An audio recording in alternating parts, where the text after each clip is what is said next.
আসসালামু আলাইকুম প্রিয় শিক্ষার্থী, আজকে তোমাদেরকে আমি বুয়েট 21-22 সেশনে আসছে এরকম একটি নৌকা নদীর ম্যাথ সলভ করে দেখাবো। চলো শুরু করছি। বলছে একটি নদীর প্রস্থ 60 মিটার। এই যে নদীর যে প্রস্থটা সেটা হচ্ছে 60 মিটার। স্রোতের বেগ 3 মিটার/সেকেন্ড। মনে করছি স্রোতের বেগ পি সমান 3 মিটার/সেকেন্ড। আচ্ছা, একটি নৌকা এ বিন্দু থেকে 10 মিটার/সেকেন্ড বেগে যাত্রা শুরু করে সি বিন্দুতে পৌঁছায়। এই যে এ বিন্দু থেকে 10 মিটার/সেকেন্ড বেগে যাত্রা শুরু করে সি বিন্দুতে পৌঁছাচ্ছে। আর এই চিত্রটা কিন্তু প্রশ্নের মধ্যে দেওয়া ছিল। আর এখানে দেওয়া আছে স্রোতের সাথে নৌকাটা 37 ডিগ্রি কোণ করে যাত্রা শুরু করেছে। কথা হচ্ছে সে এখন বিসি এর ডিস্টেন্সটা কত, বিসি এর দূরত্ব কত। দেখো বিসি বিন্দুতে পৌঁছায়, তাহলে বিসি এর দূরত্ব কত এটা বের করতে হবে, বিসি। এবার আসো কিভাবে চালনা শুরু করলে নৌকাটি সোজা অপর পারে মানে বি বিন্দুতে গিয়ে পৌঁছাবে, এটা হচ্ছে আমাদের প্রশ্ন। চলো দেখা যাক বিসি এর ডিস্টেন্সটা আমরা একটু বের করার চেষ্টা করব। স্যার, একটা মজার ব্যাপার খেয়াল করো। আমরা যে এখানে দেখতে পাচ্ছি, যে একটা নৌকা 10 মিটার/সেকেন্ড বেগে অনুভূমিকের সাথে 37 ডিগ্রি কোণ করে যাত্রা শুরু করেছে। সো এটার দুইটা উপাংশ থাকবে, একটা এদিকে একটা এদিকে। এই বরাবর যে উপাংশটা থাকবে সেটা হবে 10 cos 37 ডিগ্রি, আর এই বরাবর যে উপাংশটা থাকবে সেটা হবে 10 sin 37 ডিগ্রি। অর্থাৎ এই বরাবর যে উপাংশটা সেটা হচ্ছে 10 sin 30 ডিগ্রি। ওকে, অর্থাৎ 10 sin 30 তোমাকে ওই পারে নিয়ে যাচ্ছে, আর 10 cos 37 এই দিক বরাবর তোমাকে নিয়ে যাচ্ছে। তাহলে এই বিসি বরাবর তুমি কয়টা বেগ পাচ্ছ? বিসি বরাবর দুইটা বেগ পাচ্ছ। একটা হচ্ছে তোমার বেগের একটা অংশ 10 cos 37, আরেকটা হচ্ছে বিসি বরাবর কার বেগ? স্রোতের বেগ। সেক্ষেত্রে এগুলো অবশ্যই সমবেগ হবে।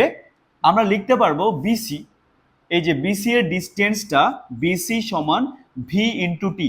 আসলে এটা হচ্ছে এস লেখা যাবে, এস সমান ভি ইন্টু টি লেখা যাচ্ছে। এখন কথা হচ্ছে ভিটা কত? তুমি বিসি দূরত্ব বা অনুভূমিক দূরত্বটা কভার করছো, দূরত্বটা অতিক্রম করছো। এই বিসি বরাবর কয়টা বেগ আছে? বিসি বরাবর তোমার বেগের একটা অংশ আছে, সেটা হচ্ছে 10 cos 37। আরেকটা অংশ আছে, সেটা হচ্ছে আরেকটা বেগ আছে, সেটা হচ্ছে স্রোতের বেগ।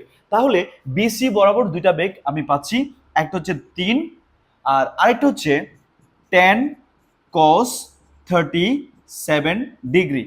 আর সময়টা কত? মোস্ট ইম্পর্টেন্ট, সময়টা কত? আসলে তুমি যখন এ থেকে সিতে যাচ্ছ, তার মানে তুমি নদী পার হয়েছো। তার মানে এ থেকে সিতে যাওয়া যখন যাচ্ছ তুমি এট এ টাইম দুইটা দূরত্ব কভার করেছো। একটা হচ্ছে উলম্ব দূরত্ব, স্যার উলম্ব দূরত্ব হচ্ছে এটা নদীর প্রস্থের সমান, আর অনুভূমিক দূরত্ব হচ্ছে এটা, তাই না? তার মানে এই যে এসি দূরত্ব অতিক্রম করতে যে টাইমটা লেগেছে, তাহলে এই বিসি দূরত্ব তথা অনুভূমিক দূরত্ব অতিক্রম করতেও সেম সময় লেগেছে, উলম্ব দূরত্ব অতিক্রম করতেও সেম সময় লেগেছে, তাই না? অর্থাৎ তুমি ওই অপর পারে পৌঁছাতে এ থেকে সিতে গেছো মানে নদী পার হতে প্রয়োজনীয় সময় ওটা অতিক্রম করে গিয়েছো। আর এ থেকে যখন তুমি সিতে গিয়েছো, তুমি এট এ টাইম দুইটা দূরত্ব অতিক্রম করেছো। একটা অনুভূমিক দূরত্ব, সেটা হচ্ছে বিসি কিংবা এটা এই অংশটা একই কথা, দূরত্ব সেম। আরেকটা হচ্ছে উলম্ব দূরত্ব, নদীর প্রস্থ। তার মানে বিসি দূরত্ব অতিক্রম করতে যে সময়টা লেগেছে সেটা নিশ্চয়ই নদী পার হতে প্রয়োজনীয় সময়, কারণ সি বিন্দু নদীর ওই পার। সেক্ষেত্রে আমরা টি এর জায়গায়, এই টি এর জায়গায় লিখতে পারবো নদী পার হতে প্রয়োজনীয় সময়, সেটা হচ্ছে S by Q sine alpha. তোমাদেরকে এগুলো শেখানো হয়েছে, যারা এই ক্লাসগুলো পাও নাই যে নদী পার হতে প্রয়োজনীয় সময় S by Q sine alpha, তোমরা আমার পেজ কিংবা আমার ইউটিউব চ্যানেল একটু ঘুরে আসবা, ওখানে সুন্দর করে এগুলো নিয়ে আলোচনা করা হয়েছে। ওকে, এবার আসো আমি কি কি লিখতে পারবো। সেক্ষেত্রে আমরা লিখতে পারবো 3 plus 10 cos 37 degree into S. S মানে নদীর প্রস্থ 60, কিউ কিউ মানে হচ্ছে নৌকার বেগ, নৌকার বেগ হচ্ছে 10 ইন্টু সাইন 37 ডিগ্রি। আর এই যে সরণটা সেটা আসলে বিসি এর বা বিসি এর দূরত্বটা, বিসি বি থেকে সিতে যেতে যে অনুভূমিক দূরত্বটা অতিক্রম করেছে সেটাই হচ্ছে এটা, এটাই অ্যান্সার। আর যদি এটা না বুঝে থাকো আমাকে অবশ্যই কমেন্ট বক্সে জানাবে, আমি অন্য একটা পদ্ধতি অ্যাপ্লাই করবে।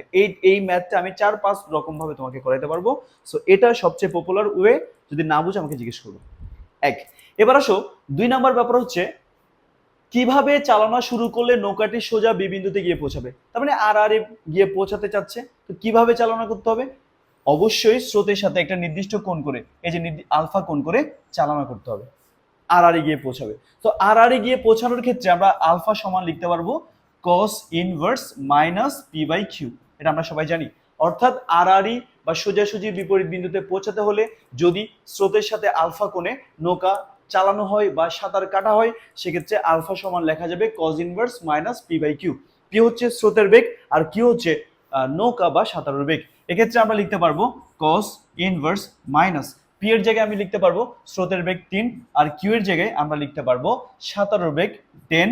যা আসবে তাই অ্যান্সার বলবে এত ডিগ্রি কোণে যদি আমি সাঁতার কাটি বা নৌকা চালাই তাহলে আর আর বিপরীত বিন্দুতে গিয়ে পৌঁছাবো। আশা রাখছি এই ম্যাথটা তোমরা সবাই বুঝতে পেরেছো।